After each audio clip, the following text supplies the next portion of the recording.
চোরাচালানের গল্প অনেকেই শুনে থাকি, তবে এবার একটি ব্যতিক্রম চোরাচালানের গল্প শুনব, যে গল্পের ভিতরে আছে এমপি আনার হত্যার রহস্য।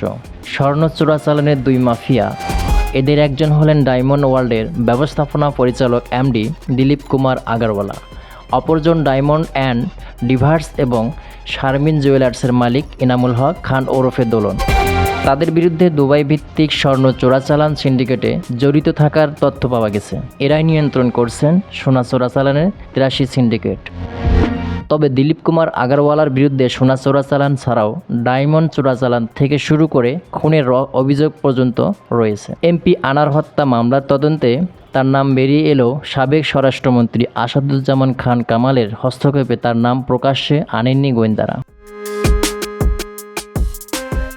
সংশ্লিষ্টরা বলছেন, দেশের বিমানবন্দরগুলোতে যত সোনা ধরা পড়ছে তার কয়েক গুণ বেশি সোনা পাচার হচ্ছে।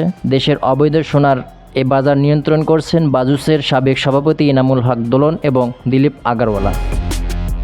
ইতিপূর্বে তাদের বিরুদ্ধে স্বর্ণ চোরা কারবারের তথ্য দিয়েছে দুবাই ফিনান্সিয়াল ইন্টেলিজেন্স ইউনিট। নজরদারিতে রেখেছে দুর্নীতি দমন কমিশনও। তাদের গোয়েন্দা নজরদারিতে রাখা হলেও ব্যবস্থা নেওয়া হচ্ছে না। স্বর্ণ চোরাচালানের এই দুই মাফিয়া ধরাছোঁয়ার বাইরে থাকায় কোনোভাবেই ঠেকানো যাচ্ছে না স্বর্ণ পাচার।